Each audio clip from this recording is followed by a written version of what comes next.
Shalom, selamat malam. Terima kasih atas kesempatan yang diberikan.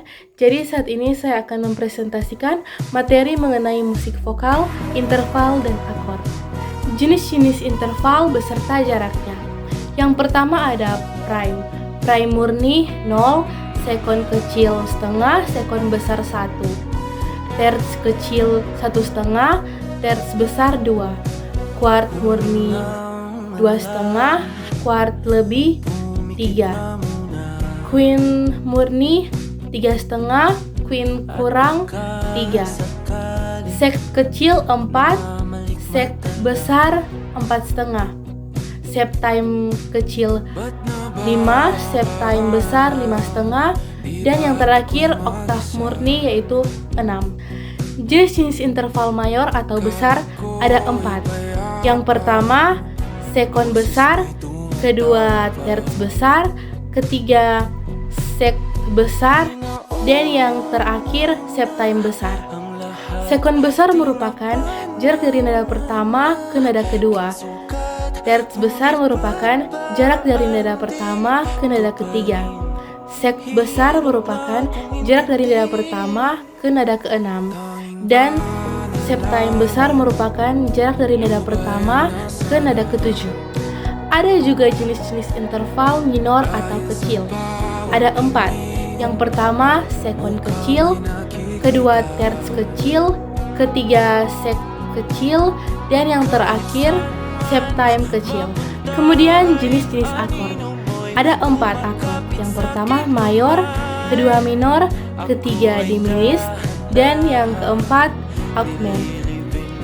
Mayor merupakan nada yang digunakan pada lagu-lagu yang bernuansa senang, bahagia, dan bersemangat.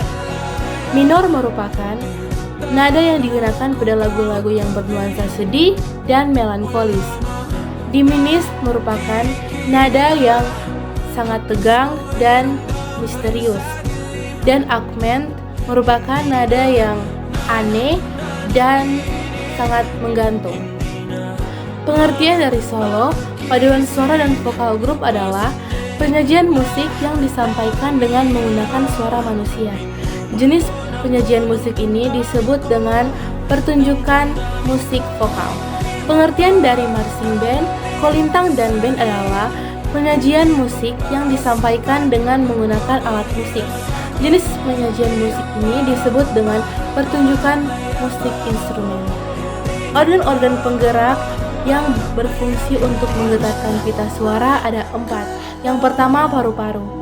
Dalam kegiatan bernyanyi, paru-paru berfungsi untuk menghirup dan meniup udara. Udara tersebut setelah dimanfaatkan untuk mendapatkan oksigen bagi dalam tubuh manusia dalam aktivitas pernapasan, sisanya dihembuskan keluar yang bermanfaat untuk menggetarkan pita suara sehingga menghasilkan suara. Kapasitas atau daya tampung paru-paru dalam menampung udara akan berpengaruh terhadap panjang pendeknya suara. Organ yang kedua adalah larynx atau pangkal tenggorok. Larynx adalah organ tubuh tempat pita suara berada. Dari luar, larynx dapat dilihat di dekat jakun. Pita suara inilah yang mula-mula menghasilkan suara. Organ tubuh yang ketiga adalah pharynx atau batang tenggorok.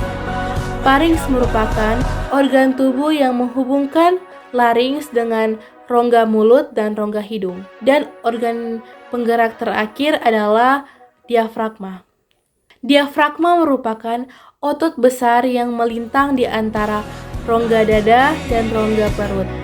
Dalam kegiatan teknik bernyanyi, diafragma sangat berpengaruh dan sangat bermanfaat untuk memperbesar kapasitas paru-paru. Kemudian organ tubuh yang termasuk sebagai alat penggerak dalam menghasilkan suara adalah pita suara. Pita suara berbentuk jaringan kuningan otot yang tipis dan elastis serta berwarna kekuningan. Pita suara yang dimiliki oleh laki-laki biasanya lebih panjang daripada perempuan, sehingga suara yang dihasilkan oleh laki-laki lebih rendah dan suara yang dihasilkan oleh perempuan biasanya lebih tinggi. Alat ucap manusia adalah mulut, terbagi atas 2 bagian. Yang pertama artikulator dan titik artikulasi. Artikulator adalah alat ucap yang dapat digeserkan atau digerakkan sehingga menimbulkan berbagai macam bunyi. Yang termasuk dalam artikulator adalah lidah. Sedangkan titik artikulasi adalah bagian alat ucap yang menjadi tumpuan atau titik sentuh artikulator. Yang termasuk dalam titik artikulasi ada bibir, gigi, gusi, langit-langit lunak, dan langit-langit keras, serta anak tetap. Penempatan artikulator pada titik artikulasi yang tepat akan menghasilkan kejelasan lafal dalam bernyanyi. Karena dalam bernyanyi, yang diucapkan bukan hanya nadanya, tetapi juga liriknya. Jadi alat ucap diperlukan agar pelafalan dapat diucapkan dengan baik. Dan yang terakhir ada resonator. Resonator merupakan organ tubuh yang berfungsi untuk memantulkan getaran suara yang dihasilkan oleh pita suara. Pantulan di dalam organ resonator ini akan semakin menguatkan suara. Yang termasuk dalam organ resonator adalah rongga mulut, rongga dada, dan rongga hidung. Sekian presentasi dari saya ucapkan terima kasih dan shalom.